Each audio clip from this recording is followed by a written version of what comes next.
Well, hello, everyone. I couldn't be more honored and humbled by getting the Founders Award from the American Academy of Addiction Psychiatry.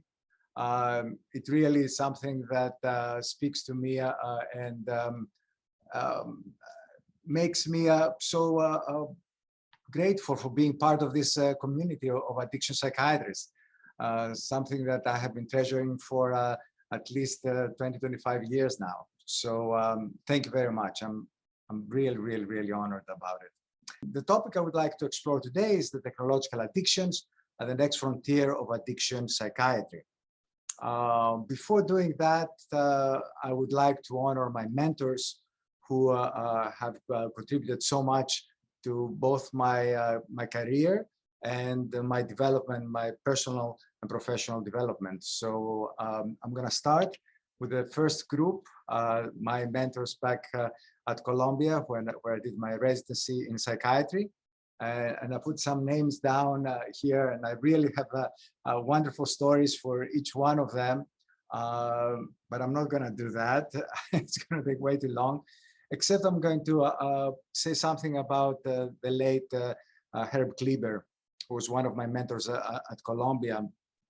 And he said to me at some point, say, you know, our job here is matchmaking. That's what we're here to do.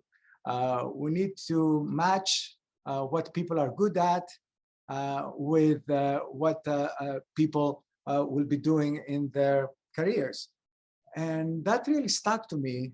And I think has guided me throughout the different positions I've had all the way up to today. And in my everyday administrative and faculty work at Rutgers, that's what I try to do, try to see what our residents and fellows and medical students are most good at and try to match that with perhaps some ideas about where to go. I remember Herb saying that, well, if somebody's interested in research, I can do that. If somebody is interested in media, I have friends in the media world and I can make these kind of connections. If somebody's interested in making money, I will help them with that too. And so that really has stuck with me.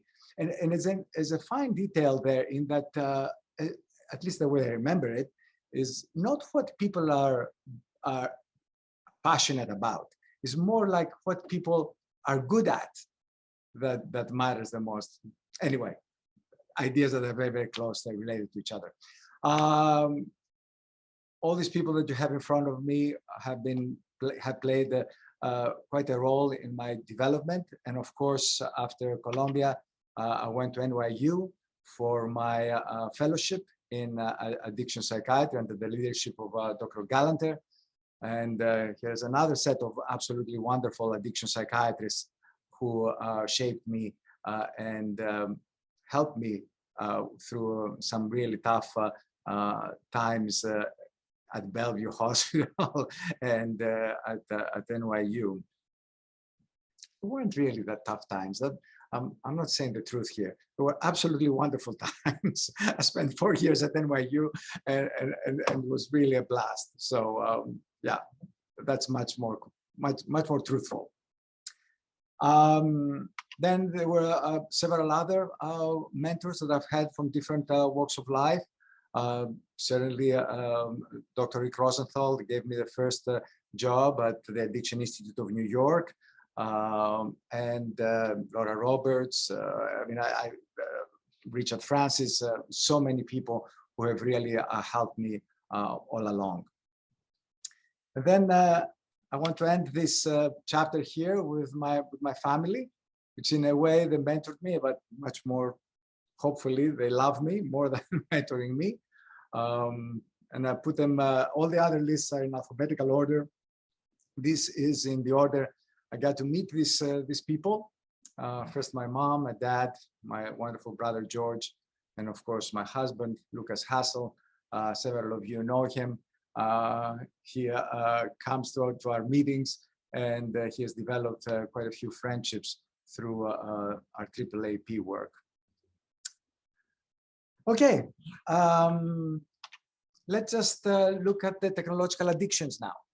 The way that I would like to do that is to go through, first of all, some general remarks about the lay of the land, where technological addictions fit into our understanding of addiction. Then move on to the two technological addictions that have perhaps the most data, the most evidence behind them, internet gaming and cybersex. And then, of course, move on to assessment, diagnosis, and treatments. The good news there is that you are incredibly familiar with most of these ideas.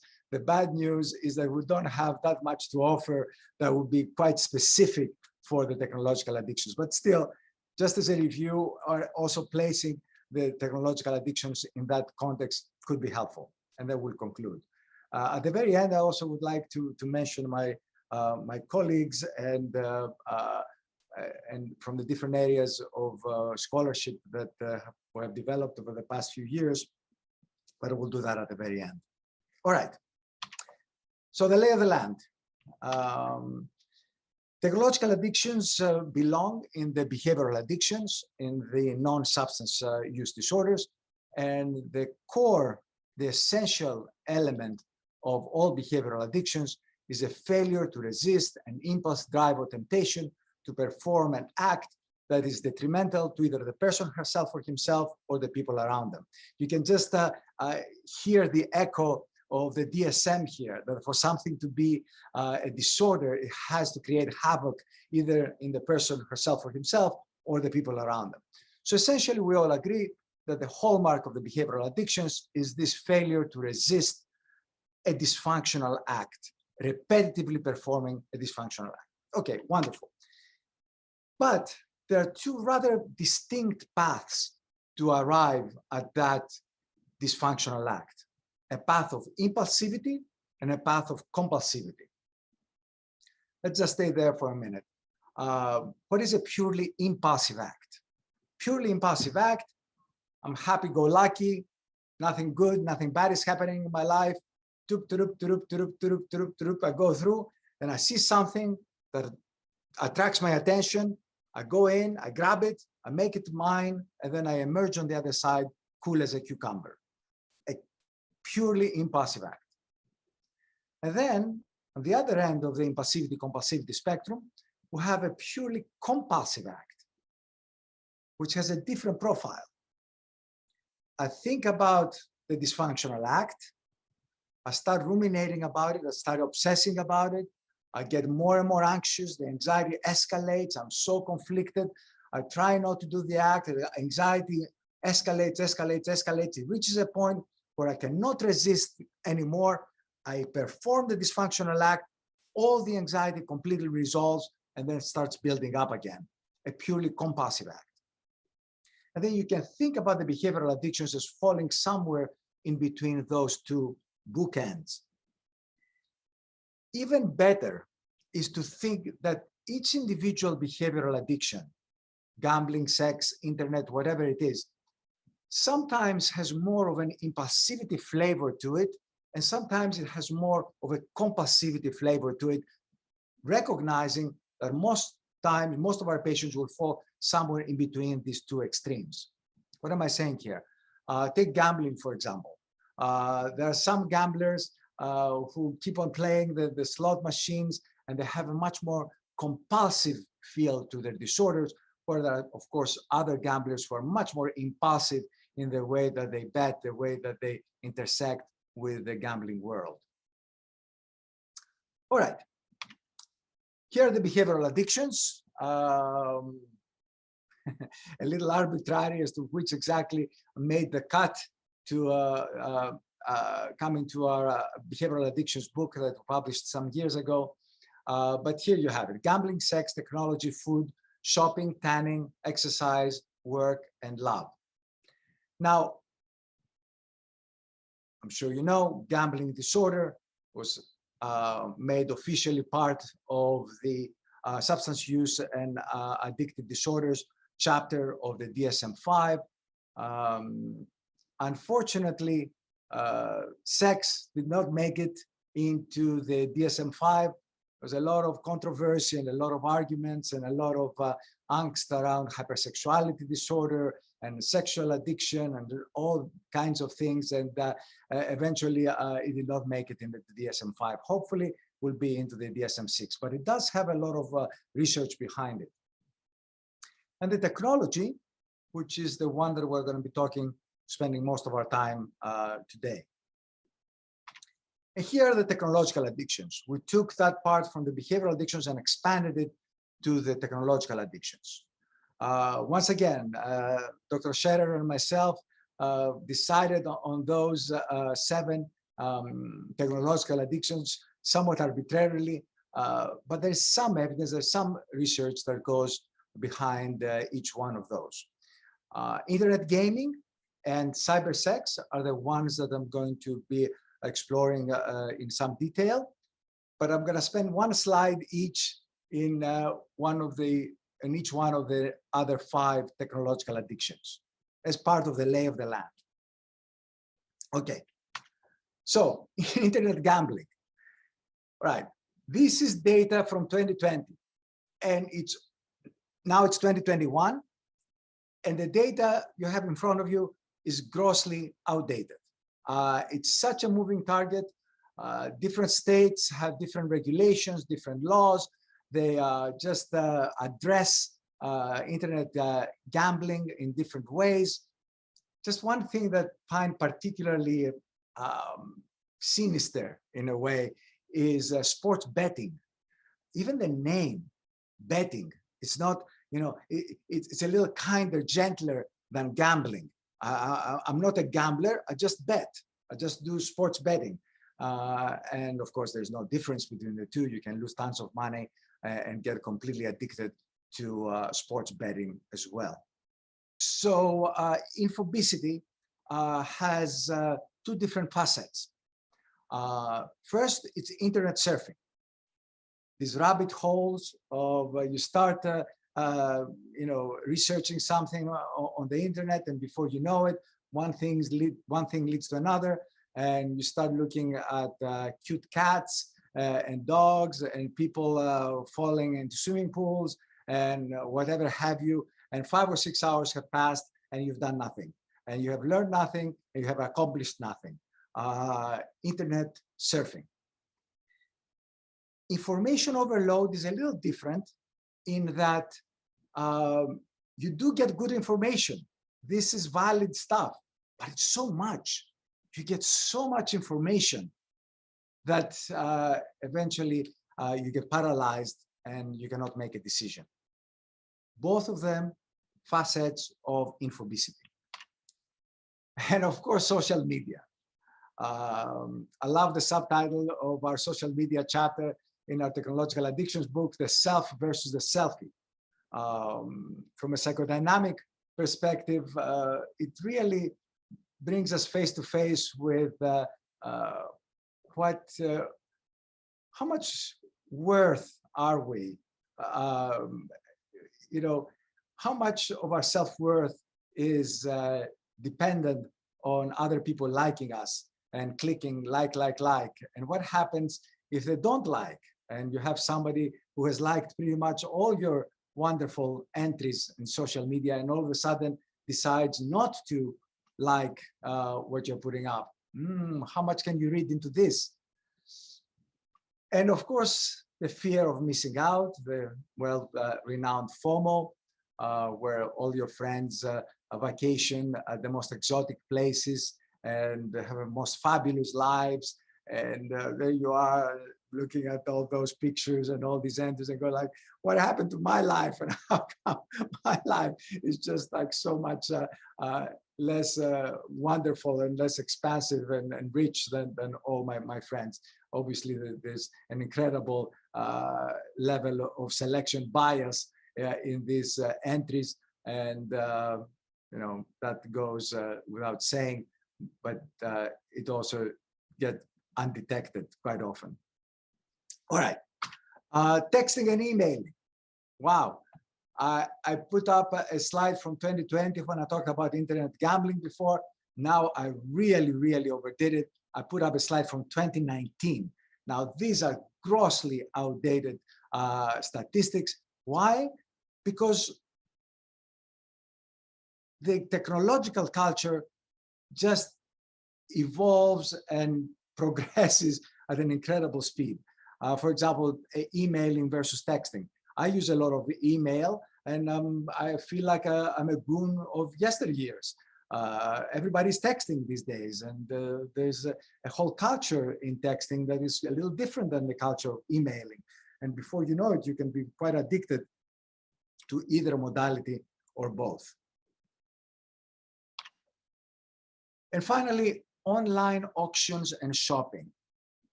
Now, this is particularly problematic among older adults who have shown increased rates of getting addicted to eBaying or online auctions, shopping, and also perhaps more prone to scams. There's a difference between technology natives and technology immigrants. I am a technology immigrant. Where I grew up, there was not really that much technology. It was TV and the like, but not this highly interactive world that we now live in. But my 11-year-old niece, my brother's daughter, is just totally comfortable and confident with it. So she is a native. She's a technology native. Makes a big difference. All right. In terms of online auctions and shopping, when you get the email about the prince from overseas who left $30 million in a London bank waiting for you to make a withdrawal, it may have a little more of an opportunity to convince somebody who is a technology immigrant rather than somebody who's a technology native. All right, so let's talk about internet gaming. And I'm gonna start our talk about internet gaming with a picture of my colleague and great friend, James Scherer. Several of you know James, he's the guy on the left. And he would be the first one to admit, not to admit, to actually be delighted about internet gaming. He is a big gamer and says that it has given him careers, friends, and popularity. So I couldn't agree more. The majority of people who engage in internet gaming, as well as any of the other technological addictions, will have no problem with it. But a small number of people will develop what looks very much like an addiction. So lots of positive things about internet gaming, including careers, friends, and popularity.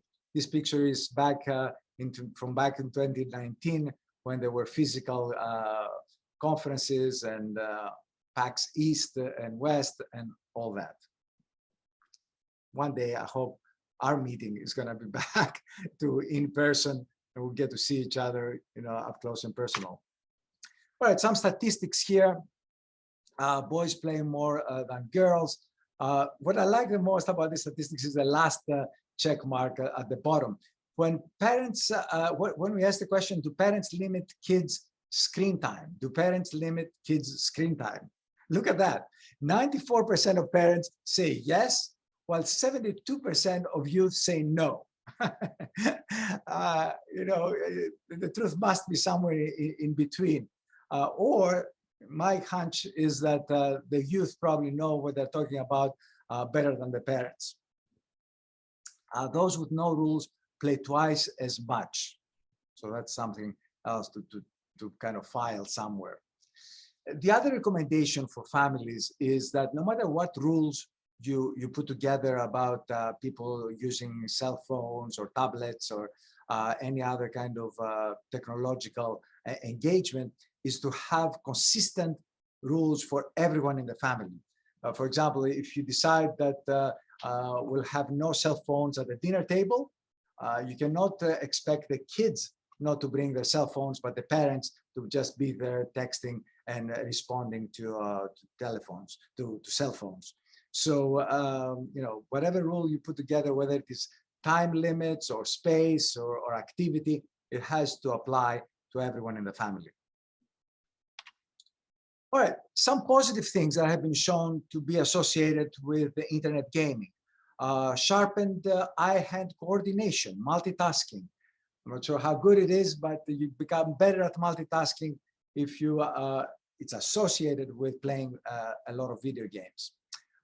Vision, visual attention, visual tracking, and perhaps the most interesting to me, at least, is mental rotation. Now, all of us have this ability, some of us better than others, to look at an object and based on incomplete data, on incomplete visual contact with that particular object, we fill in the gaps and we rotate it in our heads and we can see the other side, or we can guess what the other side may be, and we can rotate these objects in our head. And of course, if you play a lot of games, a lot of video games, you may become much better at this mental rotation. Now, some people have hypothesized that if you become good at mentally rotating objects, you may also become good at seeing social issues from different points of view and become more tolerant, perhaps, to different viewpoints in society. I don't know. It seems to me that this is a little bit of a leap there, and I would probably stick with the objects, the physical objects that we can rotate in our heads. All right, some negatives that have been associated with internet gaming. Grades go lower, exercise suffers, sleep, not hanging out with physical friends, although hanging out with friends through texting and through the different social media is probably sharpened for people who also play a lot of video games. And for us psychiatrists, of particular importance, feeling lonely associated with video games. In terms of violence, do violent video games induce, precipitate, cause, whatever you want to call it, actual physical violence? And the answer to that is no. As a matter of fact, there's a new study that came out of the Department of Economics maybe 4 or 5 days ago that says that if anything, people who spend inordinate amounts of time playing video games may have lower rates of physical violence against other people.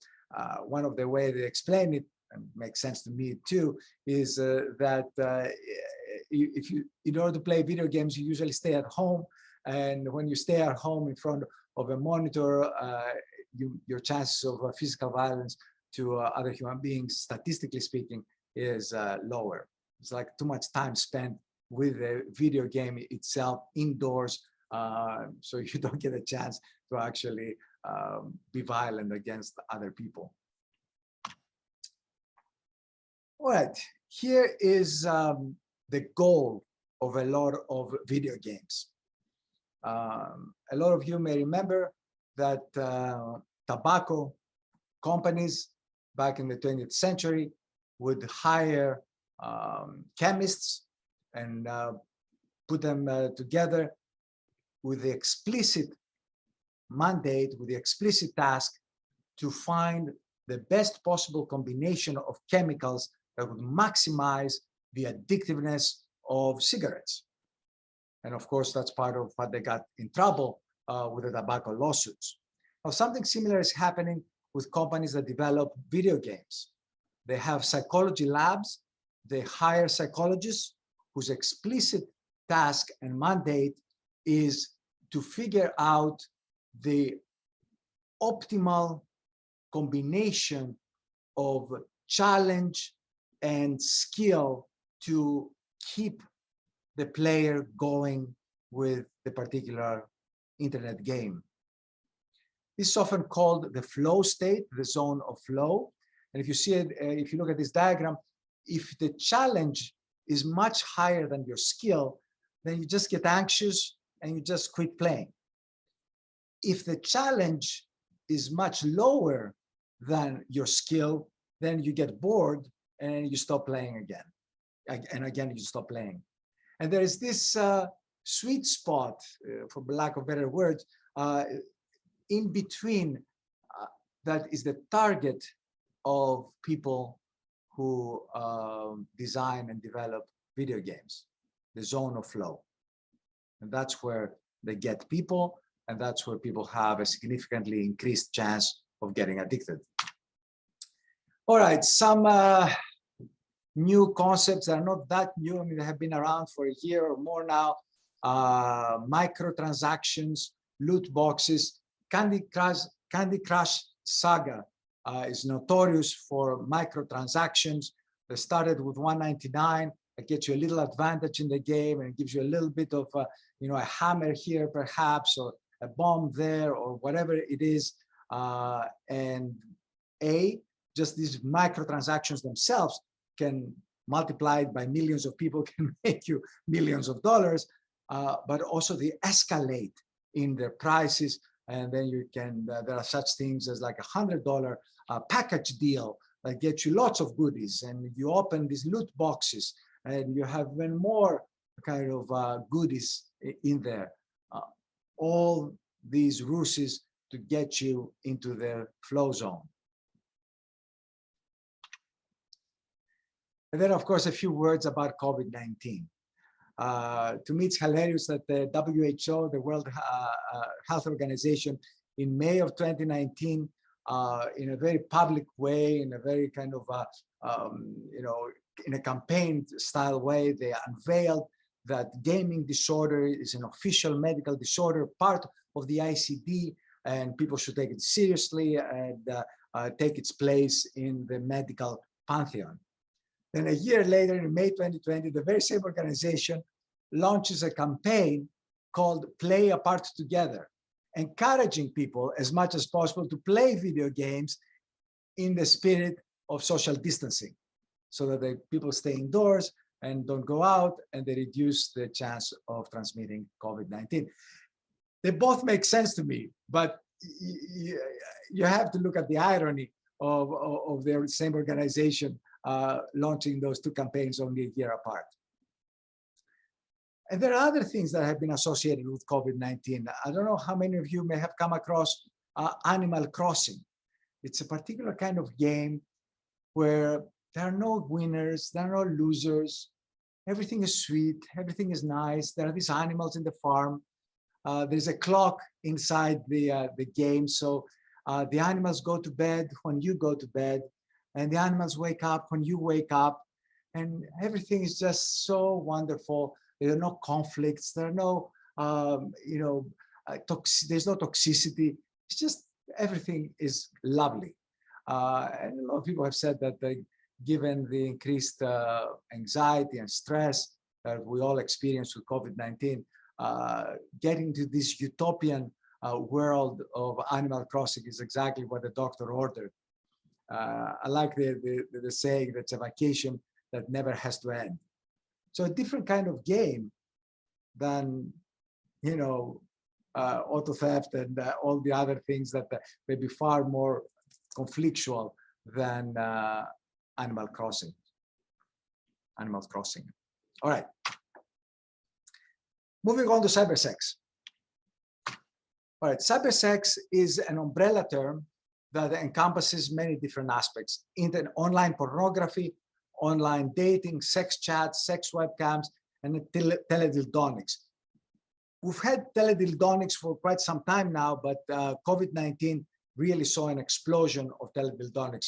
The etymology of the word says it all. You can imagine that you get this console and you can manipulate sexual objects in far, far away places across different countries, different continents. And so you can have a sexual partner and enjoy sexual activity with her or him through teledildonics by manipulating these sexual objects on the other side of the globe. Let's look at internet porn. Quite a few problematic things about internet porn. One of it has to do with the fact that people limit themselves in sexual partners because of online porn, meaning that everybody is just so amazing on these images that you will never find somebody in real life who can measure up to the images that you see on the screen. But the second aspect, the second problematic area of internet, of online porn, is probably even more catastrophic in my mind, and that is your self-esteem. You compare yourself to these, porn stars on the screen, and you feel inadequate. You feel that you cannot really perform as a sexual being the same level as the things that you see in front of you. So online porn runs the serious danger of limiting the sexual life of a human being. And of course, when it crosses to the level of being a frank addiction, then it can devastate a person's life. We did a wonderful program last year at AAAP when we showed Don Juan and discussed online porn. Don Juan. All right, internet porn based on the AAA model of accessibility, affordability, and anonymity. Very self-explanatory. Online porn, highly accessible, very affordable. Most of it is free, and not 100%, but to a very large extent, anonymous. These days, we can never be guaranteed anonymity for pretty much anything, but within reason, it is quite anonymous. All right, let's move on to online dating. Now, this is a picture that I took in New York City. This is the MTA bus in Manhattan. And on the side of the bus, there's an advertisement for a soft drink that says, your taste buds will always swipe right. Your taste buds will also swipe right. A direct reference to online dating. When you swipe right, when you like somebody, and you swipe left when you don't like someone. I'm showing this picture to point out that there's nothing extraordinary, there's nothing outre, there's nothing extreme about online dating. It's really how a lot of people date in 2021. All right, the increasing popularity of online dating, a lot of people, probably including myself, think of it in terms of accessibility, that sex, both virtual and real, is only a click or a swipe away. So there's just so much of it available out there. There are no that many obstacles. So, there you have it. And that's how they became so popular. Steve Lee proposed the opposite theory. He said, no, not so fast. The popularity of online dating relies on the unavailability of actual encounters. He says that if you decide to date on apps and sites, then your life is really a life of constant rejection. You reject people and you get rejected all the time. And then only infrequently and somewhat unpredictably, in a classic variable intermittent reinforcement way, you may have a true encounter, which, as you very well know, is the recipe for perpetuating a behavior. I don't know how much I agree with Steve about this, but it was a very interesting way of thinking about it. All right, here are the statistics for dating sites and apps in 2020. About 30% of US adults date on sites and apps. As you could predict, younger people have higher rates of online and app dating. If you go down the list here to straight versus gay, lesbians, gays, bisexuals, 50% of us date on sites and apps, while about 28% of straight. Bottom line, it's very, very much part of the fabric of life in the third decade of the new millennium. Here's Grindr, probably the grandparent of online dating apps. You must know about Grindr, I'm sure by now, but for a few of you who may not know, is a GPS based app.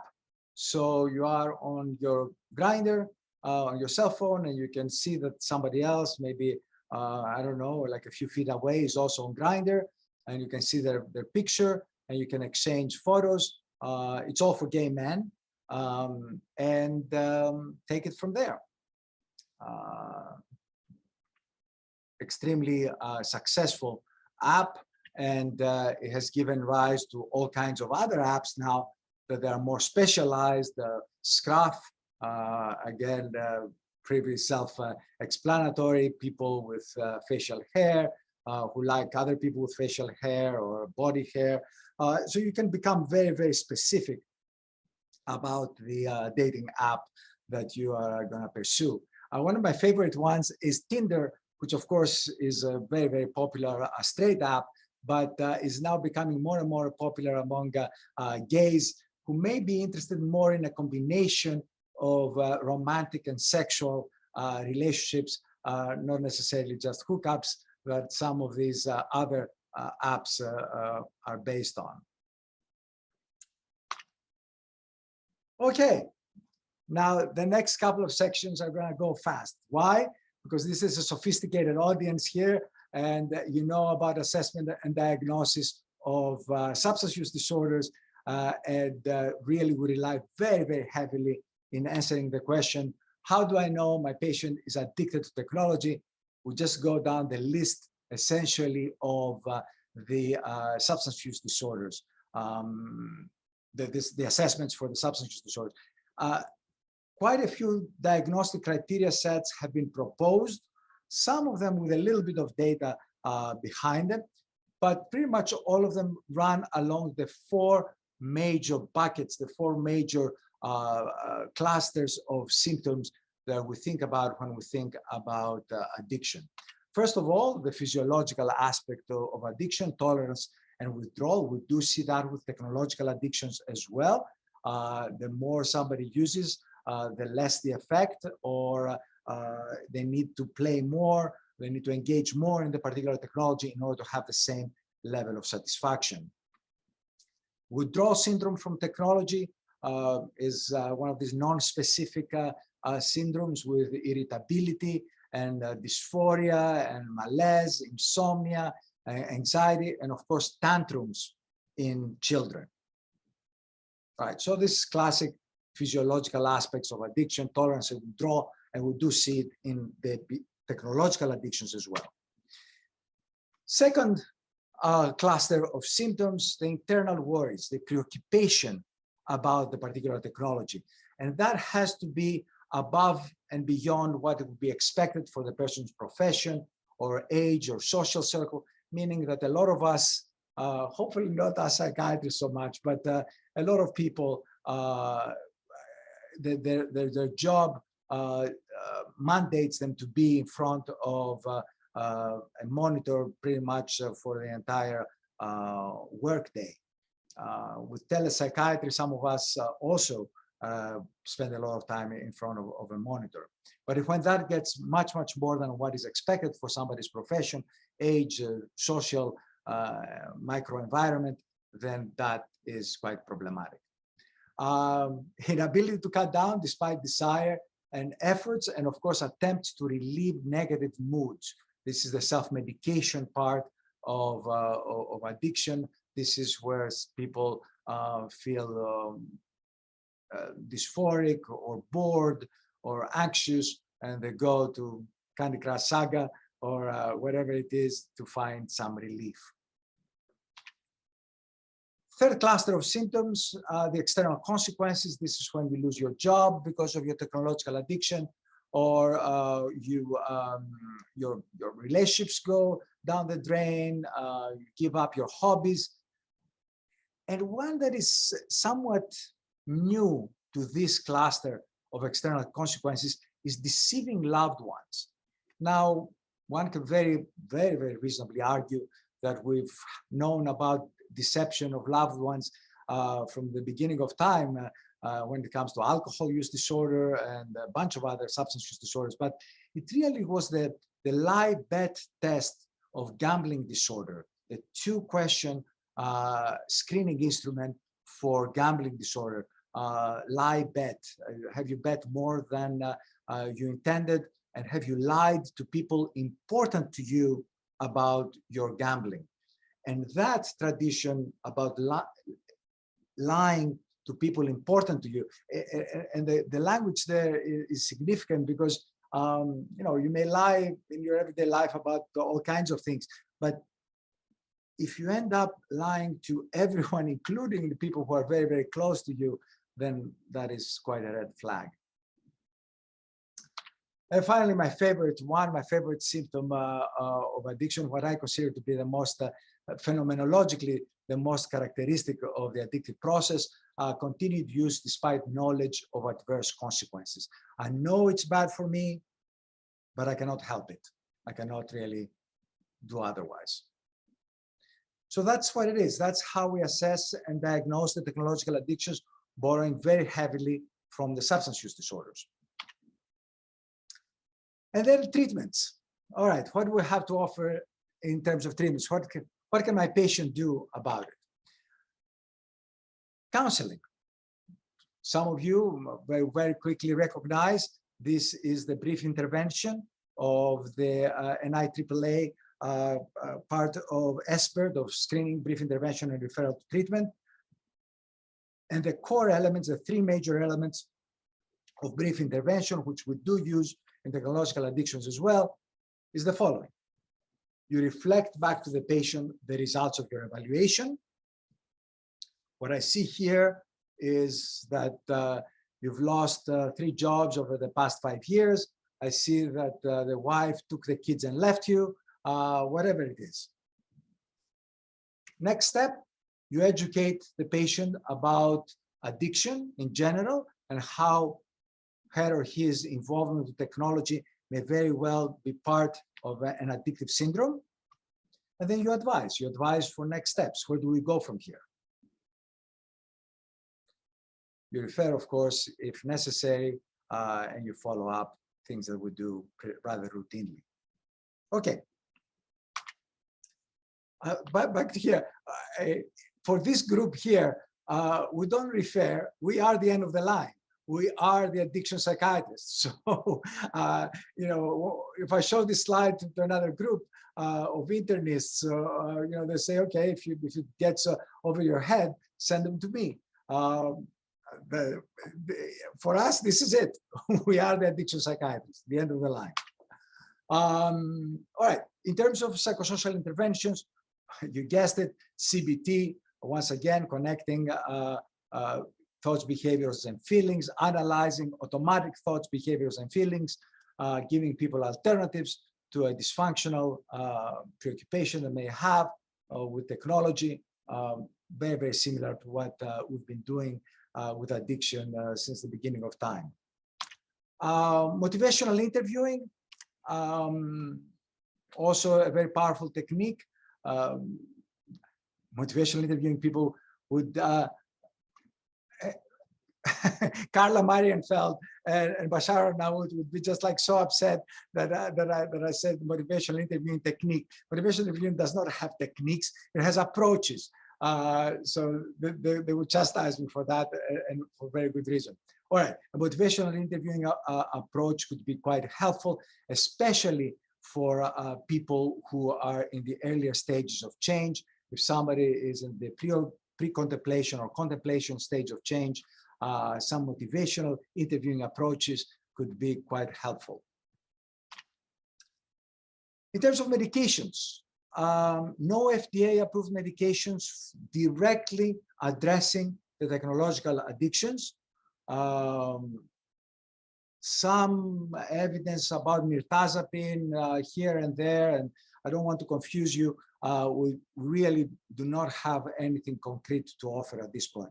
However, given that quite a lot, perhaps the majority of patients who suffer from a technological addiction will also have one or more other psychiatric disorders, including substance use disorders, we aggressively address co-occurring psychiatric disorders And we, as you very well know, have quite a few robust pharmacological treatments for the treatment, quite a few robust pharmacological treatments for depression, anxiety, opioid use disorder, tobacco use disorder, all kinds of other psychiatric disorders.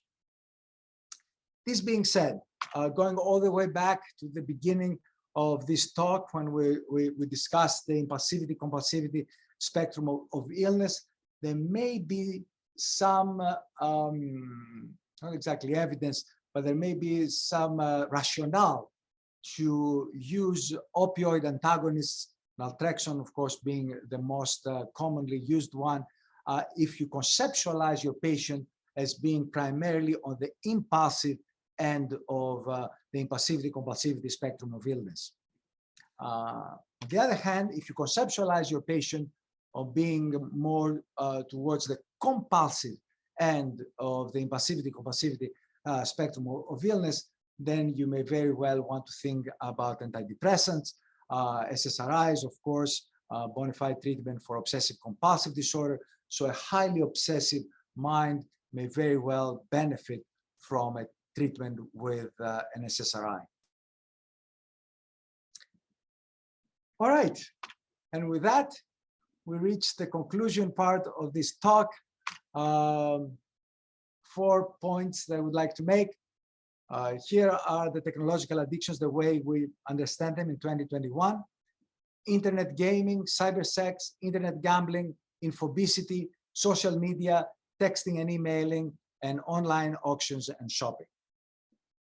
In terms of the phenomenology of technological addictions, the hallmark of addiction, continued use despite knowledge of adverse consequences, is applicable to this set of conditions as well. For psychosocial intervention, counseling, cognitive behavioral therapy, motivational interviewing, the core treatments of addiction, also very helpful in technological addictions. I shouldn't say very helpful, quite likely helpful in technological addictions. And finally, no medications approved for any of the technological addictions, but aggressive treatment of co-occurring psychiatric disorders is absolutely a must. All right, and with that, I would like to thank you very much. I also would like to thank so many people who have been part of my professional trajectory in addiction psychiatry. First of all, my patients, but also my friends, my colleagues, faculty, staff here at Rutgers, New Jersey Medical School, as well as the Addiction Institute of New York, NYU, Columbia, the places that I have I've gone through in my work as an addiction psychiatrist. And of course, my students, my residents, my fellows that have taught me so much. Literally, I do believe I've learned so much more than perhaps I've taught them in addiction psychiatry. Here are the teams that we have worked. I organized these colleagues of mine according to the 5 most recent books we have published. This is the group that worked on the addiction assessment and treatment. I mentioned Bashar and Carla, my wonderful friends who we worked on the motivational interviewing group, motivational interviewing book for API. And then the group on mindfulness, headed by Dr. Zerbo, who is here with us on faculty at Rutgers. Of course, the buprenorphine book, headed by John Renner, a wonderful mentor of mine for so much in addiction psychiatry. A lot of it specific to AAAP, and a lot of it just outside of AAAP as well. And the APA, we've done a lot of work through the APA as well. We've taught over 100 official buprenorphine courses. The LGBTQ mental health group, my work with Dr. Yarbrough, who is here in New York City. And finally, the Technological Addictions book just came out earlier this year with Dr. Scherer and a group of very young psychiatrists, a lot of them residents and fellows of our addiction medicine program right here at Rutgers. And with that, I want to once again say how much appreciative and honored I am for having received this award from the American Academy of Addiction Psychiatry. And I hope to see you again soon, hopefully in person. All right, bye-bye now.